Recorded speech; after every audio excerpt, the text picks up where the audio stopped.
Competitive Karnataka YouTube ಚಾನಲ್ಗೆ ಸ್ವಾಗತ.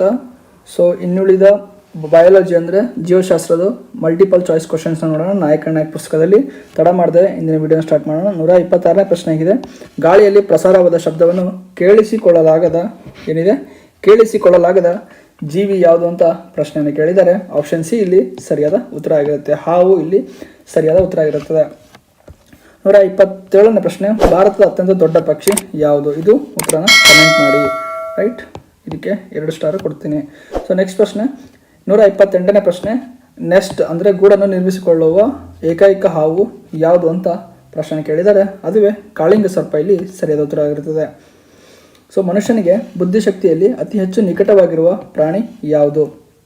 So option C chimpanzee ಇಲ್ಲಿ ಸರಿಯಾದ ಉತ್ತರ ಆಗಿರುತ್ತದೆ. ಅಂದರೆ ಮನುಷ್ಯ ಮತ್ತು ಚಿಂಪಾಂಜಿ ಆಲ್ಮೋಸ್ಟ್ ಆಲ್ ಸಿಮಿಲರ್ ಆಗಿ ಅದಕ್ಕೆ ಬುದ್ಧಿಶಕ್ತಿಯನ್ನು ಹೊಂದಿರುತ್ತದೆ. ನೆಕ್ಸ್ಟ್ ಪ್ರಶ್ನೆ ನೋಡೋಣ. 130ನೇ ಪ್ರಶ್ನೆ. ಮನುಷ್ಯನ ದೇಹದಲ್ಲಿ ಅತಿ ಹೆಚ್ಚು ಖನಿಜ ಯಾವುದು ಇದೆ ಎಂದು ಪ್ರಶ್ನೆಯನ್ನು 130ನೇ ಪ್ರಶ್ನೆ ಕೇಳಿದರೆ ಕ್ಯಾಲ್ಸಿಯಂ ಇಲ್ಲಿ ಸರಿಯಾದ ಉತ್ತರ ಆಗಿರುತ್ತದೆ. ಸೊ ನೆಕ್ಸ್ಟ್ ಪ್ರಶ್ನೆ 131ನೇ ಪ್ರಶ್ನೆ. ಆರೋಗ್ಯವಂತ ಮನುಷ್ಯನ ನಾಡಿಮಿಡಿತ ನಿಮಿಷಕ್ಕೆ ಎಷ್ಟು ಬಾರಿ ಬಡಿದುಕೊಳ್ಳಬೇಕು ಅಂತ ಕೇಳಿದರೆ 72 ಬಾರಿ ಇಲ್ಲಿ ಸರಿಯಾದ ಉತ್ತರ ಆಗಿರುತ್ತದೆ. ಚರ್ಮದ ಬಣ್ಣವನ್ನು ನಿರ್ಧರಿಸಿರುವ ಅಂಶ ಯಾವುದು ಅಂತ ಪ್ರಶ್ನೆ ಕೇಳಿದರೆ ಅದುವೇ ಆಪ್ಷನ್ಸ್ ಬಿ ಮೇಲಿನ್ ಇಲ್ಲಿ ಸರಿಯಾದ ಉತ್ತರ ಆಗಿರುತ್ತದೆ. 133ನೇದು. ಮನುಷ್ಯನ ರಕ್ತದಲ್ಲಿ ಅತಿ ಹೆಚ್ಚು ಇರುವ ಘಟಕ ಯಾವುದು ಅಂತ ಪ್ರಶ್ನೆ ಕೇಳಿದರೆ ಆಪ್ಷನ್ ಸಿ ಪ್ಲಾಸ್ಮಾ ಇಲ್ಲಿ ಸರಿಯಾದ ಉತ್ತರ ಆಗಿರುತ್ತದೆ. ಕೆಂಪು ರಕ್ತ ಕಣದಲ್ಲಿರುವ ಹಿಮೋಗ್ಲೋಬಿನಲ್ಲಿ ಕಬ್ಬಿಣವನ್ನು ಪ್ರತಿನಿಧಿಸಿದರೆ ಗ್ಲೋಬಿನ್ ಏನನ್ನು ಪ್ರತಿನಿಧಿಸಿದಂಥ ಪ್ರಶ್ನೆಯನ್ನು ಕೇಳಿದರೆ ಆಪ್ಷನ್ ಸಿ ಪ್ರೋಟೀನ್ ಇಲ್ಲಿ ಸರಿಯಾದ ಉತ್ತರ ಆಗಿರುತ್ತದೆ. ಸೊ ಆರೋಗ್ಯವಂತನ ಮನುಷ್ಯನ ದೇಹದ ಸಾಮಾನ್ಯತೆ ಉಷ್ಣತೆ ಎಷ್ಟಿರಬೇಕು ಅಂತ ಪ್ರಶ್ನೆ ಕೇಳಿದರೆ 37 ಡಿಗ್ರಿಯಲ್ಲಿ ಸರಿಯಾದ ಉತ್ತರ ಆಗಿರುತ್ತದೆ.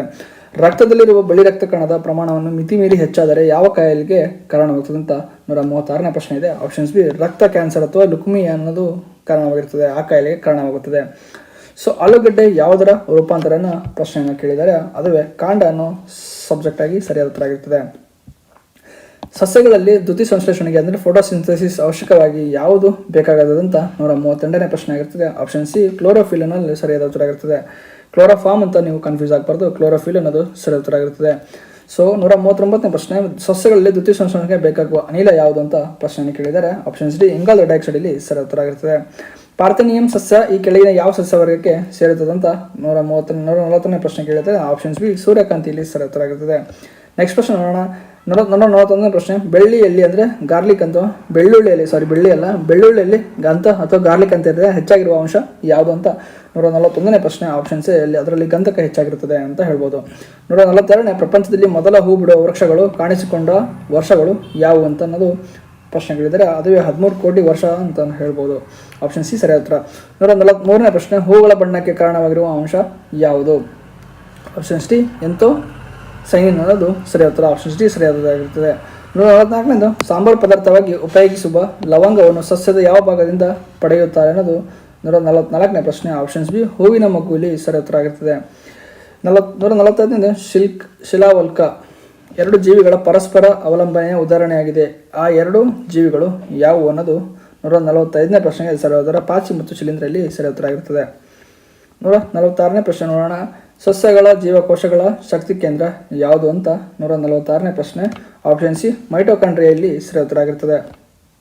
ನೆಕ್ಸ್ಟ್ ಪ್ರಶ್ನೆ 147ನೇ ಪ್ರಶ್ನೆ. ಟೊಮ್ಯಾಟೊ ಹಣ್ಣಿನಲ್ಲಿರುವ ಆಮ್ಲ ಯಾವುದು ಅಂತ 147ನೇ ಪ್ರಶ್ನೆ. ಆಪ್ಷನ್ಸ್ ಡಿ ಎಸಿಟಿಕ್ ಆಮ್ಲ ಇಲ್ಲಿ ಸರಿಯಾದ ಉತ್ತರ ಆಗಿರುತ್ತದೆ.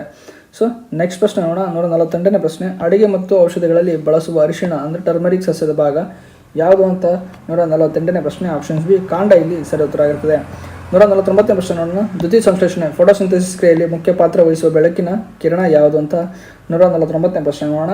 149ನೇ ಪ್ರಶ್ನೆ ಸರಿಯಾದ ಉತ್ತರ ಆಪ್ಷನ್ ಸಿ ನೀಲಿ ಇಲ್ಲಿ ಸರಿಯಾದ ಉತ್ತರ ಆಗಿರುತ್ತದೆ. ಸೊ ನೆಕ್ಸ್ಟ್ ಪ್ರಶ್ನೆ. ಅತಿ ದೊಡ್ಡ ಹೂವನ್ನು ಬಿಡುವ ಸಸ್ಯ ಯಾವುದು? 150ನೇ ಪ್ರಶ್ನೆಗೆ ಸರಿಯಾದ ಉತ್ತರ ಆಪ್ಷನ್ ಸಿ ರ್ಯಾಪ್ಲಿಸಿಯಾ ಅನ್ನೋದು ಸರಿಯಾದ ಉತ್ತರ ಆಗಿರುತ್ತದೆ. 151ನೇ ಪ್ರಶ್ನೆ ನೋಡೋಣ. ಈ ಕೆಳಗಿನ ಯಾವುದರ ಪ್ರತಿವರ್ತಿತ ಕಾಂಡವಲ್ಲ ಅನ್ನೋದು ಪ್ರಶ್ನೆ ಕೇಳಿದರೆ 151ನೇ ಪ್ರಶ್ನೆ. ಆಪ್ಷನ್ಸ್ ಡಿ ಸಿಹಿ ಗೆಣಸು ಇಲ್ಲಿ ಸರಿಯಾದ ಉತ್ತರ ಆಗಿರುತ್ತದೆ. ಈ ಸಸ್ಯಗಳಲ್ಲಿ ಅಥವಾ ಈ ಕೆಳಗಿನ ವಸ್ತುಗಳನ್ನು ಹಾಗೂ ಅವುಗಳನ್ನು ಪಡೆಯುವ ಸಸ್ಯಗಳನ್ನು ಹೊಂದಿಸಿ ಬರೆಯಿರಿ ಅಂತ ಕೇಳಿದರೆ ಸೊ ನಾನು ಈಗಾಗಲೇ ಹೇಳಿದ್ದೀನಿ 3, 4, 2, 1 ಇಲ್ಲಿ ಸರಿಯಾದ ಉತ್ತರ ಆಗುತ್ತೆ. ಅಂದರೆ ರಬ್ಬರ್, ಹೆವಿಯಾ ಅಂತ ಹೇಳ್ಬೋದು. ಅಯೋಡಿನ್ ಇದು 4ನೇದು, ಇದು 3ನೇದು CO2. ಸೊ ಇದು ಸರಿಯಾದ ಉತ್ತರ ಆಗಿರ್ತದೆ. ಯಾಕೆ ನಾಯಕ ಪುಸ್ತಕದಲ್ಲಿ ಯಾವುದೇ ಹೊಂದಿಸಿ ಬರೆಯುವ ಪ್ರಶ್ನೆ ಬಂದರೂ ಅದು 3, 4, 2, 1 ಸರಿಯಾದ ಉತ್ತರ ಆಗಿರ್ತದೆ. ಸೊ ವರ್ಣತಂತುಗಳು ಅಂದರೆ ಜೈನ್ಸ್ ಅಂತ ಕರಿತೀವಲ್ಲ, ವರ್ಣತಂತುಗಳ ದೋಷದಿಂದ ಬರುವ ರೋಗ ಯಾವುದು ಅಂತ ಪ್ರಶ್ನೆಯನ್ನು ಕೇಳಿದ್ದಾರೆ. 153ನೇ ಪ್ರಶ್ನೆ. ಅದುವೇ ಆಪ್ಷನ್ಸೇ ಕುಸುಮ ರೋಗ ಅಂದರೆ ಹಿಮೋಫಿಲಿಯಾ ಅಲ್ಲಿ ಸರಿ ಉತ್ತರ ಆಗಿರ್ತದೆ. ಸೊ ನೆಕ್ಸ್ಟ್ ಪ್ರಶ್ನೆ ನೋಡೋಣ. ಹಿಮೋಫಿಲಿಯಾ ಕುಸುಮ ರೋಗ ಲಕ್ಷಣ ಯಾವುದು ಅಂತ 154ನೇ ಪ್ರಶ್ನೆ ಇದೆ. 154ನೇ ಪ್ರಶ್ನೆಗೆ ಸರಿ ಉತ್ತರ ಆಪ್ಷನ್ ಸಿ, ರಕ್ತ ಹೆಪ್ಪುಗಟ್ಟುವ ಸಾಮರ್ಥ್ಯವನ್ನು ಕಳೆದುಕೊಳ್ಳುವುದು ಹಿಮೋಫಿಲಿಯಾ ಅಥವಾ ಕುಸುಮ ರೋಗ ಲಕ್ಷಣ ಎಂದು ಕರೆಯುತ್ತೇವೆ. ಸೊ ನೆಕ್ಸ್ಟ್ ಪ್ರಶ್ನೆ ನೋಡೋಣ.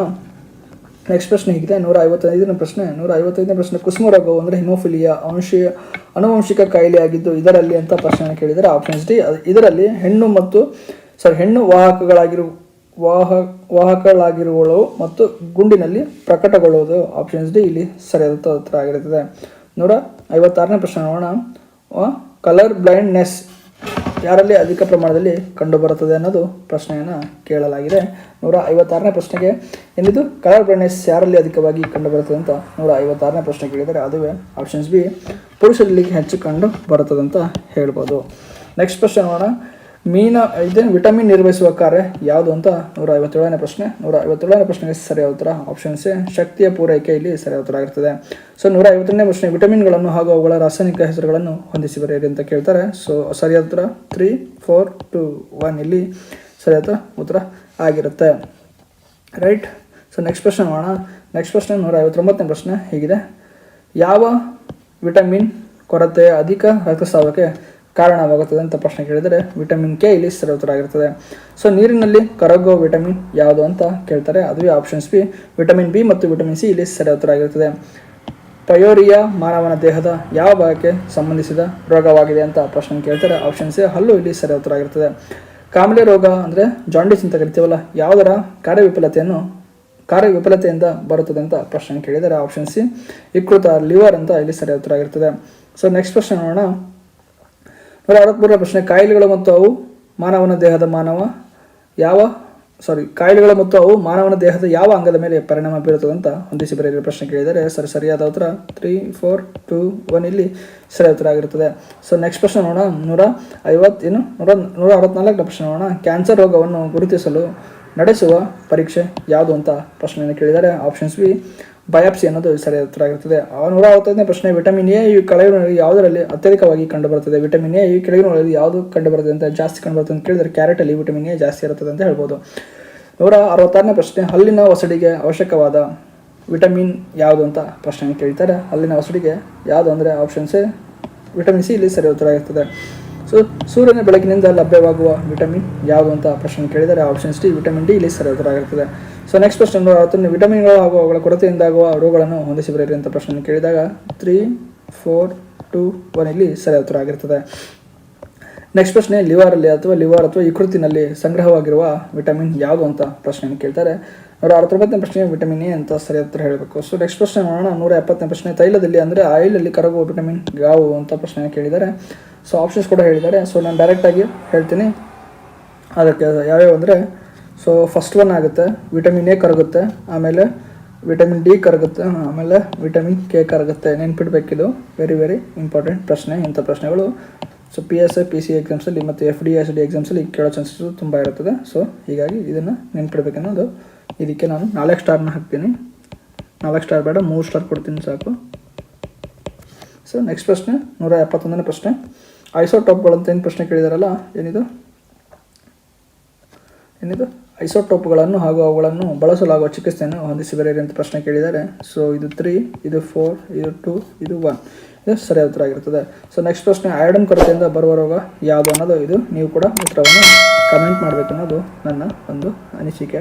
ಸೊ ಕಮೆಂಟ್ ಬಾಕ್ಸಲ್ಲಿ ಕಮೆಂಟ್ ಮಾಡಿ. ಡೆಡ್ ಈಸಿ ಕ್ವಶನ್ಸು 5ನೇ ಕ್ಲಾಸಿಂದ ಇದನ್ನು ಕೇಳ್ಕೊಂಡು ಬಂದಿದ್ದೀವಿ. 5th ಸ್ಟ್ಯಾಂಡರ್ಡ್ ಅಥವಾ 5th ಕ್ಲಾಸ್ ಅಥವಾ 5th ಸ್ಟ್ಯಾಂಡರ್ಡಿಂದ ಈ ಒಂದು ಪ್ರಶ್ನೆನ ಕೇಳ್ಕೊಂಡ್ಬಂದಿದ್ದೀವಿ. ಸೊ ಹೀಗಾಗಿ ಇದರ ಉತ್ತರ ನೀವು ಕಮೆಂಟ್ ಬಾಕ್ಸಲ್ಲಿ ತಿಳಿಸ್ಬೇಕು. ಸೊ ನೆಕ್ಸ್ಟ್ ಪ್ರಶ್ನೆ, ಹೊಂದಿಸಿ ಬರೆಯುವ ಪ್ರಶ್ನೆ 173ನೇ ಪ್ರಶ್ನೆ ಇದೆ. ಸೊ ಇದಕ್ಕೆ ಸರಿಯಾದ ಉತ್ತರ 3, 4, 2, 1 ಆಗಿರ್ತದೆ. ಸೊ 174ನೇ ಪ್ರಶ್ನೆ, ಮನುಷ್ಯನ ದೇಹದಲ್ಲಿರುವ ನೀರಿನ ಪ್ರಮಾಣ ಎಷ್ಟು ಅಂತ 174ನೇ ಪ್ರಶ್ನೆ. 62% ಅಷ್ಟು ನೀರಿರುತ್ತೆ ಅನ್ನೋದು ಹೇಳಬೇಕು. ಸೊ ನೆಕ್ಸ್ಟ್ ಪ್ರಶ್ನೆ, ಹೊಂದಿಸಿ ಬರೆಯುವ ಪ್ರಶ್ನೆ. ಸೊ ಸರಿಯಾದ ಉತ್ತರ ನಿಮ್ಗೆ ಆಗಲಿ ಗೊತ್ತಾಗಿದೆ, ಹೌದು ನೀವು ಹೇಳಿದ ಕರೆಕ್ಟು. 3, 4, 2, 1 ಇಲ್ಲಿ ಸರಿಯಾದ ಉತ್ತರ ಆಗಿರ್ತದೆ. 176ನೇ ಪ್ರಶ್ನೆ, ದಂತ ಮತ್ತು ಮೂಳೆ ರೋಗಕ್ಕೆ ಕಾರಣವಾಗುವ ಅಂಶ ಯಾವುದು? ನೋಡಿ, ಸಿಂಪಲ್ ಆಗಿರೋ ಪ್ರಶ್ನೆ. 176ನೇ ಪ್ರಶ್ನೆ ಸರಿಯಾದ ಉತ್ತರ ಆಪ್ಷನ್ ಸಿ, ಫ್ಲೋರೈಡ್ ಇಲ್ಲಿ ಸರಿಯಾದ ಉತ್ತರ ಆಗಿರುತ್ತದೆ. ಫ್ಲೋರೈಡ್ ಅಂತ ಹೇಳ್ತೀವಿ. ಸೊ ನೆಕ್ಸ್ಟ್ ಪ್ರಶ್ನೆ, ಕಿಡ್ನಿ ಅಥವಾ ಮೂತ್ರಪಿಂಡಗಳ ವೈಫಲ್ಯಗಳಲ್ಲಿ ಕೈಗೊಳ್ಳುವ ಡಯಾಲಿಸಿಸ್ ಚಿಕಿತ್ಸೆಯಲ್ಲಿ ನಡೆಯುವ ಪ್ರಕ್ರಿಯೆ ಯಾವುದು ಅಂತ ಕೇಳಿದ್ದಾರೆ. ಆಪ್ಷನ್ಸ್ ಎ ಆಸ್ಮೋಸಿಸ್ ಇಲ್ಲಿ ಸರಿಯಾದ ಉತ್ತರ ಆಗಿರುತ್ತದೆ. ನೆಕ್ಸ್ಟ್ ಪ್ರಶ್ನೆ ನೋಡೋಣ. ಬೇಯಿಸುವಾಗ ಮತ್ತು ಸಂಗ್ರಹಿಸಿಟ್ಟುವಾಗ ನಾಶವಾಗುವ ವಿಟಮಿನ್ ಯಾವುದು ಅಂತ ಪ್ರಶ್ನೆ ಕೇಳಿದ್ದಾರೆ. 172ನೇ ಪ್ರಶ್ನೆ ಸರಿಯಾದ ಉತ್ತರ ಆಪ್ಷನ್ ಸಿ ಇಲ್ಲಿ ಸರಿಯಾದ ಉತ್ತರ ಆಗಿರುತ್ತದೆ. ಸೊ ನೆಕ್ಸ್ಟ್ ಪ್ರಶ್ನೆ, ವಯಸ್ಕ ಮಾನವನಲ್ಲಿ ರಕ್ತ ಉತ್ಪಾದನೆಯಾಗುವ ದೇಹದ ಭಾಗವು ಯಾವುದು? ದೇಹದ ಭಾಗ ಯಾವುದು? 179ನೇ ಪ್ರಶ್ನೆ ಸರಿಯಾದ ಉತ್ತರ ಆಪ್ಷನ್ ಸಿ ಮೂಳೆಯ ಕೆಂಪು ಮಜ್ಜೆ ಇರ್ತೀವಲ್ಲ, ರೆಡ್ ಬೋನ್ ಮ್ಯಾರೋ ಅಂತೀವಲ್ಲ, ಅದು ಆಪ್ಷನ್ ಸಿ ಇಲ್ಲಿ ಸರಿಯಾದ ಉತ್ತರ ಆಗಿರುತ್ತದೆ. ನೆಕ್ಸ್ಟ್ ಪ್ರಶ್ನೆ 180ನೇ ಪ್ರಶ್ನೆ, ರೆನಿನ್ ಮತ್ತು ಲ್ಯಾಕ್ಟಿಸ್ ಎಂಬ ಎಂಜೈಮ್ಗಳ ಹಾಲನ್ನು ಜೀರ್ಣಗೊಳಿಸಲು ಸಹಾಯಕವಾಗುವ ಈ ಎಂಜೈಮ್ಗಳು ಮಾನವನ ದೇಹದಲ್ಲಿ ಎಷ್ಟು ವಯಸ್ಸಿನವರೆಗೆ ಇರುತ್ತದೆ ಅಂತ ಪ್ರಶ್ನೆ ಕೇಳಿದ್ದಾರೆ. ಆಪ್ಷನ್ಸ್ ಬಿ 2 ವರ್ಷ ಇಲ್ಲಿ ಸರಿಯಾದ ಉತ್ತರ ಆಗಿರುತ್ತದೆ. ಸೊ ನೆಕ್ಸ್ಟ್ ಅಲ್ಜಿಮೈರ್ ಅಂತ ಕರಿತೀವಿ, ಅಲ್ಜಿಮಜರ್ ಅಂತಲೂ ಕರಿತೀವಿ. ಸೊ ಕಾಯಿಲೆ ಇವುಗಳಲ್ಲಿ ಯಾವುದರ ನಶಿಸುವಿಕೆಯಿಂದ ಬರುತ್ತದೆ ಅಂತ ಪ್ರಶ್ನೆಯನ್ನು 181ನೇ ಪ್ರಶ್ನೆ ಕೇಳಿದ್ದಾರೆ. ಆಪ್ಷನ್ಸ್ ಎ ನರಕೋಶ ಅನ್ನೋದು ಸರಿ ಉತ್ತರ ಆಗಿರ್ತದೆ. ನೆಕ್ಸ್ಟ್ ಪ್ರಶ್ನೆ, ಮೂತ್ರದ ಹಳದಿ ಬಣ್ಣಕ್ಕೆ ಕಾರಣವಾಗುವುದು ಯಾವುದು ಅಂತ 182ನೇ ಪ್ರಶ್ನೆ. ಆಪ್ಷನ್ ಸಿ ಯುರೋಕ್ರೋಮ್ ಇಲ್ಲಿ ಸರಿ ಉತ್ತರ ಆಗಿರ್ತದೆ. ನೆಕ್ಸ್ಟ್ ಪ್ರಶ್ನೆ, ಕೆಂಪು ರಕ್ತದ ಕಣದ ಆಯುಷ್ಯ ಎಷ್ಟು ಅಂತ ಕೇಳಿದರೆ. ಆಪ್ಷನ್ಸ್ ಡಿ 220 ದಿನಗಳಲ್ಲಿ ಸರಿಯಾದ ಉತ್ತರ ಆಗಿರುತ್ತದೆ. ಸೊ ನೆಕ್ಸ್ಟ್ ಪ್ರಶ್ನೆ, ಪ್ರೋಟೀನ್ ದೇಹದ ಯಾವ ಭಾಗದಲ್ಲಿ ಮೊದಲು ಜೀರ್ಣಕ್ರಿಯೆಗೆ ಒಳಗಾಗುತ್ತದೆ ಅಂತ ಪ್ರಶ್ನೆ ಕೇಳಿದರೆ. 184ನೇ ಪ್ರಶ್ನೆಗೆ ಸರಿಯಾದ ಉತ್ತರ ಆಪ್ಷನ್ಸ್ ಬಿ ಜಠರ ಇಲ್ಲಿ ಸರಿಯಾದ ಉತ್ತರ ಆಗಿರುತ್ತದೆ. ನೆಕ್ಸ್ಟ್ ಪ್ರಶ್ನೆ 185ನೇ ಪ್ರಶ್ನೆ, ಪ್ರಜ್ಞಾಪೂರ್ವಕ ಕ್ರಿಯೆಯನ್ನು ನಿಯಂತ್ರಿಸುವ ಮನುಷ್ಯನ ಮೆದುಳಿನ ಭಾಗ ಯಾವುದು ಅಂತ ಪ್ರಶ್ನೆ ಕೇಳಿದರೆ. 185ನೇ ಪ್ರಶ್ನೆಗೆ ಸರಿಯಾದ ಉತ್ತರ ಸೆರೆಬ್ರಮ್ ಇಲ್ಲಿ ಸರಿಯಾದ ಉತ್ತರ ಆಗಿರುತ್ತದೆ. 186ನೇ ಪ್ರಶ್ನೆ, ಮನುಷ್ಯನ ದೇಹದಲ್ಲಿರುವ ವರ್ಣತಂತುಗಳ ಅಂದರೆ ಕ್ರೋಮೋಸೋಮ್ ಸಂಖ್ಯೆಗಳ ಎಷ್ಟು ಅಂತ ಪ್ರಶ್ನೆಯನ್ನು ಕೇಳಿದರೆ. ಆಪ್ಷನ್ ಸಿ 46 ಇಲ್ಲಿ ಸರಿಯಾದ ಉತ್ತರ ಆಗಿರ್ತದೆ. ಸೊ 187ನೇ ಪ್ರಶ್ನೆ, ಮನುಷ್ಯರಲ್ಲಿ ಹಲ್ಲುಗಳ ಅಂದರೆ ಮಿಲ್ಕ್ ಟೀತ್ ಸಂಖ್ಯೆ ಎಷ್ಟಾಗಿರುತ್ತೆ ಅಂತ ಪ್ರಶ್ನೆ ಕೇಳಿದರೆ. ಅದುವೇ 20 ಆಗಿರುತ್ತದೆ. ಆಪ್ಷನ್ಸ್ ಡಿ ಸರಿಯಾದ ಉತ್ತರ ಆಗಿರುತ್ತದೆ. ಸೊ ನೆಕ್ಸ್ಟ್ ಪ್ರಶ್ನೆ 181ನೇ ಪ್ರಶ್ನೆ, ವಿಸ್ಡಮ್ ಟೀತ್ ಅಂತ ಕರಿತೀವಿ. ಮನುಷ್ಯರಲ್ಲಿ ವಿವೇಕದ ಹಲ್ಲುಗಳು ಬೆಳವಣಿಗೆ ಹೊಂದಿರುವ ವಯಸ್ಸು ಯಾವುದು ಅಂತ, ವಿಸ್ಡಮ್ ಟೀತ್ ಯಾವಾಗ ಬೆಳೀತದೆ ಅಂತ ಪ್ರಶ್ನೆ ಕೇಳಿದರೆ. ಆಪ್ಷನ್ಸ್ ಬಿ 17ರಿಂದ 30 ವರ್ಷಗಳಲ್ಲಿ ವಿಸ್ಡಮ್ ಟೀತ್ ಬೆಳೀತದೆ. ಸೊ ನೆಕ್ಸ್ಟ್ ಪ್ರಶ್ನೆ 18ನೇ ಪ್ರಶ್ನೆ, 189ನೇ ಪ್ರಶ್ನೆ, ವಯಸ್ಕ ಹಂತದಲ್ಲಿರುವ ಮನುಷ್ಯನ ದೇಹದ ಮೂಳೆಗಳ ಸಂಖ್ಯೆ ಎಷ್ಟು? ವಯಸ್ಕ ಹಂತದಲ್ಲಿ ಅಂದರೆ ಅದು ಎಷ್ಟಾಗಿರುತ್ತೆ ಅಂತ 189ನೇ ಪ್ರಶ್ನೆ ಸರಿಯಾದ ಉತ್ತರ ಆಪ್ಷನ್ ಸಿ 206 ಸಂಖ್ಯೆಗಳು ಸರಿಯಾದ ಉತ್ತರ ಆಗಿರುತ್ತದೆ. ನವಜಾತ ಶಿಶುವಿನಲ್ಲಿ ಮೂಳೆಗಳ ಸಂಖ್ಯೆ ಎಷ್ಟು ಅಂತ ಪ್ರಶ್ನೆ ಕೇಳಿದರೆ 300 ಆಗಿರ್ತದೆ. 300 ಮೂಳೆಗಳ ಸಂಖ್ಯೆಗಳನ್ನು ಇರುತ್ತವೆ. ಸೊ ನೆಕ್ಸ್ಟ್ ಪ್ರಶ್ನೆ ನೋಡೋಣ. ಮಾನವನ ದೇಹದ ಅತ್ಯಂತ ದೊಡ್ಡ ಮೂಳೆ ಯಾವುದು ಅಂತ ಪ್ರಶ್ನೆ ಕೇಳಿದರೆ. ಮಾನವನ ದೇಹದ ಅತ್ಯಂತ ದೊಡ್ಡ ಮೂಳೆ ಯಾವುದು? ಆಪ್ಷನ್ಸ್ ಡಿ ಇಲ್ಲಿ ಸರಿಯಾದ ಉತ್ತರ, ಅದುವೇ ತೊಡೆ ಮೂಳೆ ಮಾನವನ ಅತ್ಯಂತ ದೊಡ್ಡ ಮೂಳೆ ಇರುತ್ತದೆ. ಸೊ ಮಾನವನ ದೇಹದ ಅತಿ ಚಿಕ್ಕ ಮೂಳೆ ಸ್ಟಿರಫ್ ಅಂತ ಕರಿತೀವಲ್ಲ, ಯಾವ ಭಾಗದಲ್ಲಿ ಕಂಡುಬರ್ತದೆ ಅಂತ ಪ್ರಶ್ನೆ ಕೇಳಿದರೆ. ಆಪ್ಷನ್ಸ್ ಬಿ ಕಿವಿಯಲ್ಲಿ ಕಂಡುಬರ್ತದೆ. ಸೊ ನೆಕ್ಸ್ಟ್ ಪ್ರಶ್ನೆ ಹೊಂದಿಸಿಬರೆಯಿರಿ ಪ್ರಶ್ನೆ, ಈ ಕೆಳಗಿನ ರೋಗಗಳು ಮತ್ತು ಅವುಗಳನ್ನು ಹರಡುವ ಜೀವಿಗಳನ್ನು ಹೊಂದಿಸಿಬರೆಯಿರಿ ಅಂತ ಕೇಳಿದರೆ. ಆನೆ ಕಾಲು ಇದರಿಂದ ಹೊರಬರುತ್ತೆ. ಕ್ಲೋರಾಕ್ಸ್ 3, 4, 2, 1 ಇಲ್ಲಿ ಸರಿಯಾದ ಉತ್ತರ ಆಗಿರ್ತದೆ, ಸರಿಯಾದ ಉತ್ತರ ಇರುತ್ತದೆ. ಸೊ ನೆಕ್ಸ್ಟ್ ಪ್ರಶ್ನೆ 194ನೇ ಪ್ರಶ್ನೆ, ಪ್ಲೇ ರೋಗಕ್ಕೆ ಕಾರಣವಾಗುವ ರೋಗಾಣ ಯಾವುದು ಅಂತ ಪ್ರಶ್ನೆ ಕೇಳಿದರೆ. ಆಪ್ಷನ್ ಸಿ ಪಾಶ್ಚುರಲ್ಚಾ ಪೆಸ್ಟಿಸ್ ಅಲ್ಲಿ ಸರಿಯಾದ ಉತ್ತರ ಆಗಿರುತ್ತದೆ. ನೆಕ್ಸ್ಟ್ ಪ್ರಶ್ನೆ ನೋಡೋಣ. ಈ ಕೆಳಗಿನ ರೋಗಗಳನ್ನು ಹಾಗೂ ಅವುಗಳಿಗೆ ಕಾರಣವಾಗುವ ರೋಗಾಣುಗಳನ್ನು ಹೊಂದಿಸಿ ಬರೆಯಿರಿ ಅಂತ ಪ್ರಶ್ನೆ ಕೇಳಿದರೆ. ಸೊ ಸರಿಯಾದ ಉತ್ತರ ಹೊಂದಿಸಿ ಬರೆಯಿರಿ ಆಗಿರ್ತದೆ. 3, 4, 2, 1 ಇಲ್ಲಿ ಸರಿಯಾದ ಉತ್ತರ ಆಗಿರುತ್ತದೆ. ಸೊ ನೆಕ್ಸ್ಟ್ ಪ್ರಶ್ನೆ ನೋಡೋಣ. ನೆಕ್ಸ್ಟ್ ಪ್ರಶ್ನೆ ನೋಡಿ 196ನೇ ಪ್ರಶ್ನೆ, ಆಹಾರದಲ್ಲಿ ಅಲ್ಪ ಪ್ರಮಾಣದ ಅಯೋಡಿನ್ ಅವಶ್ಯಕತೆಯ ಪರಿಣಾಮವೇನು ಅಂತ ಪ್ರಶ್ನೆಯನ್ನು ಕೇಳಿದ್ದಾರೆ. ಆಪ್ಷನ್ಸ್ ಬಿ ಸೊ ಥೈರಾಯ್ಡ್ ಗ್ರಂಥಿಯ ಸರಿಯಾಗಿ ಕಾರ್ಯನಿರ್ವಹಿಸಲು ಇಲ್ಲಿ ಸರಿಯಾದ ಉತ್ತರ ಆಗಿರುತ್ತದೆ.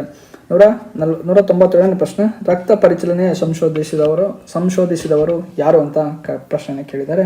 ಆಪ್ಷನ್ಸ್ ಎ ವಿಲಿಯಂ ಹಾರ್ವೆ ಇಲ್ಲಿ ಸರಿಯಾದ ಉತ್ತರ ಆಗಿರುತ್ತದೆ. ಸೊ ನೆಕ್ಸ್ಟ್ ಪ್ರಶ್ನೆ 198ನೇ ಪ್ರಶ್ನೆ, ಈ ಕೆಳಗಿನ ಸಂಶೋಧನೆಗಳನ್ನು ಹಾಗೂ ಸಂಶೋಧಿಸಿದವರನ್ನು ಹೊಂದಿಸಿ ಬರೆಯಿರಿ ಅಂತ ಪ್ರಶ್ನೆಯನ್ನು ಕೇಳಿದ್ದಾರೆ. ಸೊ 3, 4, 2, 1 ಇಲ್ಲಿ ಸರಿಯಾದ ಉತ್ತರ ಆಗಿರುತ್ತದೆ. ಸೊ ನೆಕ್ಸ್ಟ್ ಪ್ರಶ್ನೆ 199ನೇ ಪ್ರಶ್ನೆ, ರಕ್ತದ ಗುಂಪನ್ನು ಬ್ಲಡ್ ಗ್ರೂಪ್ ಅನ್ನು ಗುರುತಿಸಿದವರು ಯಾರು ಅಂತ ಪ್ರಶ್ನೆಯನ್ನು ಕೇಳಿದ್ದಾರೆ. 199ನೇ ಪ್ರಶ್ನೆ ಆಪ್ಷನ್ಸ್ ಡಿ ಫಿಲಿಕ್ಸ್ ಹಾಫ್ಮ್ಯಾನ್ ಇಲ್ಲಿ ಸರಿಯಾದ ಉತ್ತರ ಆಗಿರುತ್ತದೆ. ಸ್ಟೆಥೋಸ್ಕೋಪ್ ಸಂಶೋಧಿಸಿದವರು ಯಾರು ಅಂತ ಪ್ರಶ್ನೆಯನ್ನು ಕೇಳಿದಾಗ ಆಪ್ಷನ್ಸ್ ಬಿ ಇಲ್ಲಿ ಸರಿಯಾದ ಉತ್ತರ, ಅದುವೇ ಲೆನಿಕ್ಸ್ ಅನ್ನೋದು ಇಲ್ಲಿ ಸರಿಯಾದ ಉತ್ತರ ಆಗಿರ್ತದೆ. ಆಪ್ಷನ್ಸ್ ಬಿ ಸರಿಯಾದ ಉತ್ತರ. ಸೊ 201ನೇ ಪ್ರಶ್ನೆ, ಹುಚ್ಚು ನಾಯಿ ಕಡಿತಕ್ಕೆ ಲಸಿಕೆ ಕಂಡುಹಿಡಿದವರು ಯಾರು ಅಂತ ಪ್ರಶ್ನೆಯನ್ನು ಕೇಳಿದ್ದಾರೆ. ಅದುವೇ ಇದನ್ನು ಕೂಡ ನೀವು ಕಮೆಂಟ್ ಮಾಡಿ, ಆಪ್ಷನ್ಸಲ್ಲಿ ಕಮೆಂಟ್ ಮಾಡಿ, ಕಮೆಂಟ್ ಬಾಕ್ಸಲ್ಲಿ ಕಮೆಂಟ್ ಮಾಡಿ. ಈ ಪ್ರಶ್ನೆಗೆ ಅಂದರೆ 201ನೇ ಪ್ರಶ್ನೆಗೆ ಸರಿಯಾದ ಉತ್ತರ ಯಾವುದು, A, B, C, D ಅಂತ ಕಮೆಂಟ್ ಮಾಡಿ. ಸೊ ನೆಕ್ಸ್ಟ್ ಪ್ರಶ್ನೆ ಕೇಳ್ತೀನಿ. ಸೊ 202ನೇ ಪ್ರಶ್ನೆ ಹೊಂದಿಸಿ ಬರೆಯಿರಿ ಪ್ರಶ್ನೆ ಆಗಿರ್ತದೆ. ಹೊಂದಿಸಿ ಬರೆಯಿರಿ ಪ್ರಶ್ನೆ ಆಗಿರ್ತದೆ. ಸ್ಕ್ರೀನ್ಶಾಟ್ ತೊಗೊಂಬೇಡಿ, ಇದು ಇಂಪಾರ್ಟೆಂಟ್, ವೆರಿ ವೆರಿ ಇಂಪಾರ್ಟೆಂಟ್. ಇದಕ್ಕೆ ನಾನು 5 ಸ್ಟಾರ್ನ ಕೊಡ್ತೀನಿ. ನೆಕ್ಸ್ಟ್ ಎಕ್ಸಾಮ್ಸಲ್ಲಿ ಇಂಥ ಪ್ರಶ್ನೆಗಳು ಬರೋ ಚಾನ್ಸಸ್ ತುಂಬ ಇರುತ್ತೆ. ಸೊ 5 ಸ್ಟಾರ್ನ ನಾನು ಕೊಡ್ತಾ ಇದ್ದೀನಿ, ಅಥವಾ 4.5 ಸ್ಟಾರ್ಸ್ನು ನಾನು ಕೊಡ್ತೀನಿ. ಸೊ ಇದಕ್ಕೆ ಸರಿಯಾದ ಉತ್ತರ 3, 4, 2, 1 ಇಲ್ಲಿ ಸರಿಯಾದ ಉತ್ತರ ಆಗಿರುತ್ತದೆ. ಸೊ ನೆಕ್ಸ್ಟ್ ಪ್ರಶ್ನೆ 203ನೇ ಪ್ರಶ್ನೆ. ಮೇಲಿನ್ ಬೆನ್ನಿಗೆ ಅಂದರೆ ಮೈಲಿ ಬೆನ್ನಿಗೆ ಲಸಿಕೆ ಕಂಡುಹಿಡಿದವರು ಯಾರು ಅನ್ನೋದು ಪ್ರಶ್ನೆಯನ್ನು ಕೇಳಿದ್ದಾರೆ. 203ನೇ ಪ್ರಶ್ನೆ ಆಪ್ಷನ್ಸ್ ಡಿ ಎಡ್ವರ್ಡ್ ಜನ್ನರ್ ಇಲ್ಲಿ ಸರಿಯಾದ ಉತ್ತರ ಆಗಿರ್ತದೆ. 204ನೇ ಪ್ರಶ್ನೆ ಹೊಂದಿಸಿ ಬರೆದ ಪ್ರಶ್ನೆ. ಸ್ಕ್ರೀನ್ಶಾಟ್ ತಗೊಳ್ಳಿ, ಇದು ಕೂಡ ವೆರಿ ಇಂಪಾರ್ಟೆಂಟ್ ಪ್ರಶ್ನೆ ಆಗಿರುತ್ತದೆ. ಸೊ ನೆಕ್ಸ್ಟ್ ಪ್ರಶ್ನೆ ಕೇಳ್ತೀನಿ. ಕೆಳಗಿನ ಕಾಯಿಗಳನ್ನು ಹಾಗೂ ಅವುಗಳು ಪರಿಣಾಮ ಬೀರುವ ದೇಹದ ಅಂಗಗಳನ್ನು ಹೊಂದಿಸಿ ಬರೆಯಿರಿ ಅಂತ ಕೇಳಿದರೆ 3, 4, 2, 1 ಇಲ್ಲಿ ಸರಿಯಾದ ಉತ್ತರ ಆಗಿರುತ್ತದೆ. 205ನೇ ಪ್ರಶ್ನೆ ನೋಡೋಣ. ಕಲರ ರೋಗಕ್ಕೆ ಲಸಿಕೆ ಕಂಡುಹಿಡಿದವರು ಯಾರು ಅಂತ ಪ್ರಶ್ನೆಯನ್ನು ಕೇಳಿದ್ದಾರೆ. ಆಪ್ಷನ್ಸ್ ಎ ಲೂಯಿ ಪಾಶ್ಚರ್ ಅಲ್ಲಿ ಸರಿಯಾದ ಉತ್ತರ ಆಗಿರುತ್ತದೆ. 206ನೇ ಪ್ರಶ್ನೆ ನೋಡೋಣ. 206ನೇ ಪ್ರಶ್ನೆ. ಜೀವ ನಿರೋಧಕ ಆಂಟಿಬಯೋಟಿಕ್ಸ್ ಪೆನ್ಸಿಲಿನನ್ನು ಸಂಶೋಧಿಸಿದವರು ಯಾರು ಅಂತ ಪ್ರಶ್ನೆಯನ್ನು ಕೇಳಿದ್ದಾರೆ. 206ನೇ ಪ್ರಶ್ನೆ ಆಪ್ಷನ್ ಸಿ ಅಲೆಕ್ಸಾಂಡರ್ ಫ್ಲೆಮಿಂಗ್ ಇಲ್ಲಿ ಸರಿಯಾದ ಉತ್ತರ ಆಗಿರುತ್ತದೆ. ಸೊ ನೆಕ್ಸ್ಟ್ ಪ್ರಶ್ನೆ 207ನೇ ಪ್ರಶ್ನೆ. ರೋಗಗಳನ್ನು ಮತ್ತು ಅವು ಪರಿಣಾಮ ಬೀರುವ ದೇಹದ ಅಂಗಗಳನ್ನು ಹೊಂದಿಸಿ ಬರೆಯಿರಿ ಅಂತ ಪ್ರಶ್ನೆ ಕೇಳಿದ್ದಾರೆ. 3, 4, 2, 1 ಇಲ್ಲಿ ಸರಿಯಾದ ಉತ್ತರ ಆಗಿರುತ್ತೆ. ಸೊ ನೆಕ್ಸ್ಟ್ ಪ್ರಶ್ನೆ ಕೇಳೋಣ. 208ನೇ ಪ್ರಶ್ನೆ. ಸೊ ಪೋಲಿಯೋ ರೋಗಕ್ಕೆ ಲಸಿಕೆ ಕಂಡುಹಿಡಿದವರು ಯಾರು ಅಂತ ಪ್ರಶ್ನೆಯನ್ನು ಕೇಳಿದ್ದಾರೆ. 208ನೇ ಪ್ರಶ್ನೆ ಆಪ್ಷನ್ಸ್ ಬಿ ಜಾನ್ ಇಸ್ಕಲ್ ಇಲ್ಲಿ ಸರಿಯಾದ ಉತ್ತರ ಆಗಿರುತ್ತೆ. ನೆಕ್ಸ್ಟ್ ಪ್ರಶ್ನೆ ನೋಡೋಣ. ಮನುಷ್ಯನ ದೇಹದ ಅತಿ ದೊಡ್ಡ ಅಂಗ ಯಾವುದು ಅಂತ ಪ್ರಶ್ನೆಯನ್ನು ಕೇಳಿದ್ದಾರೆ. 209ನೇ ಪ್ರಶ್ನೆಗೆ ಸರಿಯಾದ ಉತ್ತರ ಆಪ್ಷನ್ಸ್ ಎ ಯಕೃತ. Liver is a biggest parts of man ಅಂತ ಹೇಳ್ಬೋದು, ಮನುಷ್ಯ ಅಂತ ಹೇಳ್ಬೋದು, ಹ್ಯೂಮನ್ ಬೀಯಿಂಗ್ ಅಂತ ಹೇಳ್ಬೋದು. ಸೊ 210ನೇ ಪ್ರಶ್ನೆ. ದೇಹದ ಆಮ್ಲೀಯ ಎಸಿಡಿಕ್ ಮತ್ತು ಕ್ಷಾರಿಕ್ ಬೇಸ್ ಸಮತೋಲನದ ಕಾಯುವ ಅಂಗ ಯಾವುದು ಅಂತ ಪ್ರಶ್ನೆಯನ್ನು ಕೇಳಿದ್ದಾರೆ. 210ನೇ ಪ್ರಶ್ನೆಗೆ ಆಪ್ಷನ್ ಸಿ ಇಲ್ಲಿ ಸರಿಯಾದ ಉತ್ತರ ಆಗಿರುತ್ತೆ. ಮೂತ್ರಪಿಂಡಲ್ಲಿ ಸರಿಯಾದ ಉತ್ತರ ಆಗಿರ್ತದೆ. ನೆಕ್ಸ್ಟ್ ಪ್ರಶ್ನೆ 211ನೇ ಪ್ರಶ್ನೆ. ಅಯೋಡಿನ್ ಕಂಡುಬರುವ ಹಾರ್ಮೋನ್ ಯಾವುದು ಅಂತ ಪ್ರಶ್ನೆಯನ್ನು ಕೇಳಿದರೆ. ಆಪ್ಷನ್ಸ್ ಡಿ ಥೈರಾಕ್ಸಿನ್ ಇಲ್ಲಿ ಸರಿಯಾದ ಉತ್ತರ ಆಗಿರ್ತದೆ. ಮೆದುಳಿನ ಅತ್ಯಂತ ದೊಡ್ಡ ಭಾಗ ಯಾವುದು ಅಂತ ಪ್ರಶ್ನೆಯನ್ನು ಕೇಳಿದರೆ. 212ನೇ ಪ್ರಶ್ನೆ ಅದು ಸೆರೆಬ್ರಮ್ ಇಲ್ಲಿ ಸರಿಯಾದ ಉತ್ತರ ಆಗಿರ್ತದೆ. ಸೊ ನೆಕ್ಸ್ಟ್ ಪ್ರಶ್ನೆ 213ನೇ ಪ್ರಶ್ನೆ ಹೋಗಿಂತ ಮುಂಚೆ ಈ ವಿಡಿಯೋನ ಯಾರ್ಯಾರು ಇನ್ನೂ ಲೈಕ್ ಮಾಡಿಲ್ಲ ದಯವಿಟ್ಟು ಈ ವಿಡಿಯೋಗೆ ಒಂದು ಲೈಕ್ ಕೊಡಿ. ಹಾಗೆ ಈ ವಿಡಿಯೋ ನಿಮ್ಗೆ ಇಷ್ಟ ಅದರಲ್ಲಿ ಕಮೆಂಟ್ ಮಾಡಿ, ಸರ್ ಇನ್ನೂ ಇದೇ ಕಂಟಿನ್ಯೂ ಮಾಡಿ ಸರ್ ಅಂತ ಕಮೆಂಟ್ ಮಾಡಿ. ಹಾಗೆ ನಮ್ಮ ಚಾನಲ್ಗೆ ಹೊಸಬರಾಗಿದ್ದರೆ ದಯವಿಟ್ಟು ಸಬ್ಸ್ಕ್ರೈಬ್ ಮಾಡಿ ಮತ್ತು ಬೆಲ್ ಐಕಾನನ್ನು ಒತ್ತೋದನ್ನು ಮರಿಬೇಡಿ. Bell icon is very important. So ಇದಿಷ್ಟು ವೆರಿ ವೆರಿ ಇಂಪಾರ್ಟೆಂಟ್. ನೀವು ಸ್ಟೂಡೆಂಟ್ಸ್ ಆಗಿ ನಮಗೆ ಮಾಡಬೇಕಾಗಿರೋದು ಇದೊಂದೇ. ಅದು ಬಿಟ್ಟರೆ ಏನು ಮಾಡಬೇಡಿ. ಈ ವಿಡಿಯೋಗಳೆಲ್ಲ ನಿಮ್ಮ ವಾಟ್ಸಪ್ ಗ್ರೂಪ್ಗೆ, ನಿಮ್ಮ ಫ್ರೆಂಡ್ಸ್ ವಾಟ್ಸಪ್ ಗ್ರೂಪ್ಗೆ, ಸ್ಟಡಿ ಗ್ರೂಪ್ಗಳೆಲ್ಲ ಶೇರ್ ಮಾಡಿ. ಸೊ ಅವ್ರಿಗೂ ಕೂಡ ಏನಾಗುತ್ತೆ, ರಿವಿಷನ್ ಆಗುತ್ತೆ. ತುಂಬ ಇಂಪಾರ್ಟೆಂಟ್ ಪ್ರಶ್ನೆಗಳಾಗಿರ್ತವೆ. 213ನೇ ಪ್ರಶ್ನೆ. ಪಿತ್ತಜನಕಾಂಗದಲ್ಲಿರುವ ಲ್ಯಾಂಗರ್ ಹ್ಯಾನ್ಸನ್ ಚಿಕ್ಕ ದ್ವೀಪಗಳನ್ನು ಯಾವ ರಸವನ್ನು ಸವಿಸುತ್ತದೆ ಅನ್ನೋದು ಪ್ರಶ್ನೆ ಕೇಳಿದರೆ. ಅದುವೇ ಇನ್ಸುಲಿನ್ ಅನ್ನು ಸವಿಸುತ್ತದೆ. ಆಪ್ಷನ್ಸ್ ಡಿ ಇಲ್ಲಿ ಸರಿಯಾದ ಉತ್ತರ. ಆಪ್ಷನ್ ಸಿ ಇಲ್ಲಿ ಸರಿಯಾದ ಉತ್ತರ ಆಗಿರ್ತದೆ. ಹೊಂದಿಸಿ ಬರೆಯುವ ಪ್ರಶ್ನೆ. ಸ್ಕ್ರೀನ್ಶಾಟ್ ತೊಗೊಂಬಿಡಿ. ಹೊಂದಿಸಿ ಬರೆಯ ಬಂದ ತಕ್ಷಣ ಸ್ಕ್ರೀನ್ಶಾಟ್ ತೊಗೋಬೇಕು ನೀವು, ಆಯಿತಾ? ನಾನು ಯಾಕಂದರೆ ಅದೆಲ್ಲ ಓದಲ್ಲ. ಸೊ 3, 4, 2, 1 ಇಲ್ಲಿ ಸರಿಯಾದ ಉತ್ತರ ಆಗಿರ್ತದೆ. 215ನೇ ಪ್ರಶ್ನೆ ನೋಡೋಣ. 215ನೇ ಪ್ರಶ್ನೆ ಇದೆ. ಮನುಷ್ಯನ ದೈಹಿಕ ಮತ್ತು ಬೌದ್ಧಿಕ ಬೆಳವಣಿಗೆ ನಿಯಂತ್ರಿಸುವ ಗ್ರಂಥಿಗಳ ರಾಜ್ಯ ಅಂದರೆ ಮಾಸ್ಟರ್ ಗ್ಲ್ಯಾಂಡ್ ಯಾವುದು ಅಂತ ಅನ್ನೋದು ಪ್ರಶ್ನೆ ಕೇಳಿದರೆ. ಈ ಉತ್ತರನೂ ನೀನು ಕಮೆಂಟ್ ಬಾಕ್ಸಲ್ಲಿ ಕಮೆಂಟ್ ಮಾಡಬೇಕು. ಯಾವುದ್ರ ಕಮೆಂಟ್ ಮಾಡಬೇಕು? 115 ಅಂತ ಬರೆದು ಹಿಂಗೆ ಬ್ರ್ಯಾಕೆಟ್ ಹಾಕಿ ಎನಾ ಅಥವಾ ಬಿನಾ ಅಥವಾ ಸಿನಾ ಅಥವಾ ಡಿನಾ ಅಂತ ಕಮೆಂಟ್ ಮಾಡಬೇಕು. ಸೊ ಈ ಉತ್ತರವನ್ನು ನೀವು ಕಮೆಂಟ್ ಬಾಕ್ಸಲ್ಲಿ ತಿಳಿಸಿ ನಮಗೆ, ರೈಟ್? 216ನೇ ಪ್ರಶ್ನೆ ಇದೆ. ಬಾಯಿಲಿರುವ ಲಾಲಾರಸ ಸೆಲ್ವಿ ಅಂತ ಕರಿತೀವಲ್ಲ, ಅದನ್ನು ಸಲ್ವಾ ಅಥವಾ ಸೆಲ್ವಿಯಾ ಅಂತ ಏನು ಕರಿತೀವಿ, ಯಾವುದನ್ನು ಜೀರ್ಣಿಸುತ್ತೆ ಅನ್ನೋ ಪ್ರಶ್ನೆಯನ್ನು ಕೇಳಿದರೆ. 216ನೇ ಪ್ರಶ್ನೆಗೆ ಆಪ್ಷನ್ಸ್ ಬಿ ಪಿಷ್ಟ, ಇಲ್ಲಿ ಸ್ಟಾರ್ಚ್ ಅಂತ ಕರಿತೀವಲ್ಲ ಅದು ಸರಿಯಾದ ಆಗುತ್ತೆ. 217ನೇದು ಎಲಿಸಾ ಅಥವಾ ಪರೀಕ್ಷೆಯಿಂದಾದ ಯಾವ ರೋಗವನ್ನು ಕಂಡುಹಿಡಿಯಲಾಗುತ್ತದೆ ಅನ್ನೋದು ಪ್ರಶ್ನೆ ಕೇಳಿದರೆ. ಆಪ್ಷನ್ಸ್ ಎ ಏಡ್ಸ್ ಇಲ್ಲಿ ಸರಿಯಾಗುತ್ತದೆ. ಸೊ ನೆಕ್ಸ್ಟ್ ಪ್ರಶ್ನೆ ನೋಡೋಣ. ಕಿಮೋಥೆರಪಿ ಚಿಕಿತ್ಸೆಯನ್ನು ನೀಡಲಾಗುವ ರೋಗ ಯಾವುದು ಅಂತ ಪ್ರಶ್ನೆ ಕೇಳಿದರೆ. ಆಪ್ಷನ್ ಸಿ ಕ್ಯಾನ್ಸರ್ ಇಲ್ಲಿ ಸರಿಯಾಗಿರುತ್ತದೆ. ಸೊ ನೆಕ್ಸ್ಟ್ ಪ್ರಶ್ನೆ ನೋಡೋಣ. ಸೂರ್ಯನಿಂದ ಬರುವ ನೇರಳಾತೀತ ಕಿರಣಗಳು ಅಲ್ಟ್ರಾವೈಲೆಟ್ ರೈಸ್ ಯಾವ ರೋಗಕ್ಕೆ ಕಾರಣವಾಗುತ್ತದೆ ಅಂತ ಪ್ರಶ್ನೆ ಕೇಳಿದರೆ. ಆಪ್ಷನ್ಸ್ ಡಿ ಚರ್ಮ ಕ್ಯಾನ್ಸರ್ಲಿ ಸರಿಯಾಗಿರುತ್ತದೆ. ಈ ಕೆಳಗಿನವುಗಳಲ್ಲಿ ಯಾವುದು ಗ್ರಂಥಿ ಗ್ಲ್ಯಾಂಡ್ ಆಗಿರುವುದಿಲ್ಲ ಅನ್ನೋದು 220ನೇ ಪ್ರಶ್ನೆ ಸರಿಯಾದ ಉತ್ತರ. ಆಪ್ಷನ್ಸ್ ಬಿ ಮೂತ್ರಪಿಂಡ ಇಲ್ಲಿ ಸರಿಯಾದ ಉತ್ತರ ಆಗಿರುತ್ತದೆ. ನೆಕ್ಸ್ಟ್ ಪ್ರಶ್ನೆ. ಮಾನವನ ದೇಹದ ಅತಿ ಉದ್ದವಾದ ಮಸಲ್ಸ್ ಯಾವುದು ಅಂತ ಪ್ರಶ್ನೆ ಕೇಳಿದರೆ. 221ನೇ ಪ್ರಶ್ನೆ. ಆಪ್ಷನ್ಸ್ ಎ ಥಿಗ್ ಅಥವಾ ತೊಡೆ ಇಲ್ಲಿ ಸರಿಯಾದ ಉತ್ತರ ಆಗಿರುತ್ತದೆ. ಸೊ ನೆಕ್ಸ್ಟ್ ಪ್ರಶ್ನೆ ನೋಡೋಣ. ನುಣುಪಾದ ಸ್ನಾಯುಗಳ ಈ ಕೆಳಕಂಡ ಯಾವುದರಲ್ಲಿ ಇರುತ್ತದೆ ಅನ್ನೋದು ಪ್ರಶ್ನೆಯನ್ನು ಕೇಳಲಾಗುತ್ತದೆ. ಆಪ್ಷನ್ ಸಿ ಕರುಳು ಇಲ್ಲಿ ಸರಿಯಾದ ಉತ್ತರ ಆಗಿರುತ್ತದೆ. ಸೊ ನೆಕ್ಸ್ಟ್ ಪ್ರಶ್ನೆ ಲಾಲಾಗ್ರಂಥಿಗಳು ಅಂದರೆ ಸಲೈವಾ ಗ್ಲ್ಯಾಂಡ್ಸನ್ನು ಸ್ರವಿಸುವ ಲಾಲಾರಸ ಅಥವಾ ಕಿಣ್ಣ ಎಂಜಾಯ್ಮ್ ಅಂತ ಕರಿತೀವಲ್ಲ ಯಾವುದು ಅಂತ ಪ್ರಶ್ನೆ ಕೇಳಿದರೆ ಲಾಲಾಗ್ರಂಥಿಗಳಲ್ಲಿ. ಸೊ 223ನೇ ಪ್ರಶ್ನೆಗೆ ಆಪ್ಷನ್ ಡಿ ಇಲ್ಲಿ ಸರಿಯಾದ ಉತ್ತರ, ಅಥವಾ ಟೈಲಿನ್ ಇಲ್ಲಿ ಸರಿಯಾದ ಉತ್ತರವಾಗಿರುತ್ತದೆ. ಸೊ 223ನೇ ಪ್ರಶ್ನೆಗೆ. ಸೊ 224ನೇ ಪ್ರಶ್ನೆ ಮಾಡೋಣ. ಮನುಷ್ಯನ ಬಾಯಿಲಿ ಇರುವ ಸೆಲ್ವಿ ಅಥವಾ ಲಾಲಾರಸ ಅಂತ ಕರಿತೀವಲ್ಲ ಯಾವ ರೀತಿಯಾಗಿದೆ ಅಂತ ಕೇಳಿದ್ದಾರೆ 124 ಪ್ರಶ್ನೆ. ಅದು ಕ್ಷಾರಿಕೆ ಆಗಿರುತ್ತೆ, ಬೇಸ್ ಆಗಿರ್ತದೆ, ಇಟ್ಸ್ ನಾಟ್ ಆ್ಯಸಿಡಿಕ್. ಇಲ್ಲಿ ತುಂಬ ಜನ ಏನು ಮಾಡ್ಕೊಂಡು ಆ್ಯಸಿಡಿಕ್ ಆಗಿರುತ್ತೆ ಅಂತ ಅಂದ್ಕೊಂಡ್ಬಿಟ್ಟಿರ್ತಾರೆ. ನಮ್ಮ ಬಾಯಲ್ಲಿ ಲಾಲಾರಸ ಇರ್ತದಲ್ಲ ಅದು ಆ್ಯಸಿಡಿಕ್ ಆಗಿರಲ್ಲ, ದಯವಿಟ್ಟು ನೀವು ಬೇಸ್ ಆಗಿರುತ್ತೆ ಅನ್ನೋದು ತಿಳ್ಕೊಬೇಕಾಗಿರೋದು. ಸೊ 225ನೇ ಪ್ರಶ್ನೆ. ಮಾನವನ ದೇಹದಲ್ಲಿರುವ ಸೂಕ್ಷ್ಮ ಪೋಷಕಾಂಶಗಳು ಅಂದರೆ ಮೈಕ್ರೋ ನ್ಯೂಟ್ರಿಯೆಂಟ್ಸ್ ಯಾವುದು ಅಂತ ಪ್ರಶ್ನೆ ಕೇಳಿದರೆ ಆಪ್ಷನ್ಸ್ ಎ ಸತು, ತಾಮ್ರ, ಅಯೋಡಿನ್ ಮತ್ತು ಮೆಗ್ನೀಷಿಯಂ ಇಲ್ಲಿ ಸರಿಯಾದ ಉತ್ತರ ಆಗಿರುತ್ತದೆ. ಸೊ 126ನೇ ಪ್ರಶ್ನೆ. ಈ ಕೆಳಗಿನವುಗಳಲ್ಲಿ ಯಾವುದು ಮೂಳೆಯ ರಚನೆಗೆ ಕಾರಣವಾಗಿದೆ ಅನ್ನೋದು 126ನೇ ಪ್ರಶ್ನೆ. ಆಪ್ಷನ್ ಸಿ ಇಲ್ಲಿ ಸರಿಯಾದ ಉತ್ತರ, ಅದು ಕ್ಯಾಲ್ಸಿಯಂ ಫಾಸ್ಫೇಟ್ ಇಲ್ಲಿ ಸರಿಯಾದ ಉತ್ತರ ಆಗಿರುತ್ತದೆ. ಸೊ ನೆಕ್ಸ್ಟ್ ಪ್ರಶ್ನೆ ನೋಡೋಣ. ನೆಕ್ಸ್ಟ್ ಪ್ರಶ್ನೆ ಏನಿದೆ 227ನೇ ಪ್ರಶ್ನೆ. 227ನೇ ಪ್ರಶ್ನೆ ನೋಡಿ. ಸೊ ಇಲ್ಲಿಗೆ ಎಷ್ಟು ಸಾಕು. ಸೊ ಮುಂದಿನ ಸಂಚಿಕೆಯಲ್ಲಿ ಈಗಿನ್ನ ಟೋಟಲ್ ಆಗಿ 226 ಪ್ರಶ್ನೆಗಳನ್ನು ಮುಗಿಸಿದ್ದೀವಿ. ಇನ್ನೂ ಏನಿದೆ ಟೋಟಲ್ ಆಗಿ ಎಷ್ಟು ಉಳಿಯಿತು ಅಂದರೆ ಇನ್ನೊಂದು 150-160 ಪ್ರಶ್ನೆಗಳು ಇದೆ ಬಾಕಿ. ಅಂದರೆ ಟೋಟಲ್ ಆಗಿ ಬಯಾಲಜಿ MCQs ಟೋಟಲ್ ಆಗಿ 360 MCQs ಇದೆ. ಹೀಗಾಗಿ ಇದರಲ್ಲಿ 226 MCQsನ ಈಗಾಗಲೇ ಸಾಲ್ವ್ ಮಾಡಿದ್ದೀವಿ. ಸೊ ಇನ್ನು ಮಿಕ್ಕಿ ಉಳಿದು MCQs 146 MCQs ಮುಂದಿನ ಸಂಚಿಕೆಯಲ್ಲಿ ಹೇಳ್ತೀನಿ. ಧನ್ಯವಾದಗಳು. ಶುಭ ದಿನ. ಅಲ್ಲಿವರೆಗೂ ಈ ವಿಡಿಯೋನ ಎಲ್ಲರೂ ಲೈಕ್ ಮಾಡಿ, ಸಬ್ಸ್ಕ್ರೈಬ್ ಮಾಡಿ, ಕಮೆಂಟ್ ಮಾಡಿ ಮತ್ತು ನಿಮ್ಮ ಎಲ್ಲ ಸ್ಟಡಿ ಗ್ರೂಪ್, ವಾಟ್ಸಪ್ ಗ್ರೂಪ್ ಮತ್ತು ಟೆಲಿಗ್ರಾಮ್ ಗ್ರೂಪ್ಗೆ ಈ ಲಿಂಕ್ಗಳನ್ನು ಶೇರ್ ಮಾಡಿ. ಇಲ್ಲಿ ಪ್ಲೇಲಿಸ್ಟ್ ಕ್ರಿಯೇಟ್ ಆಗಿರುತ್ತೆ. ಆ ಪ್ಲೇಲಿಸ್ಟಿಗೆ ಹೋದರೆ ಸಾಕು, ನೀವು ಬೇಗ ಅಲ್ಲಿಂದೆಲ್ಲನೂ ರಿವಿಷನ್ ಮಾಡ್ಕೋಬೋದು. ಸೊ ಧನ್ಯವಾದಗಳು. ಶುಭ ದಿನ.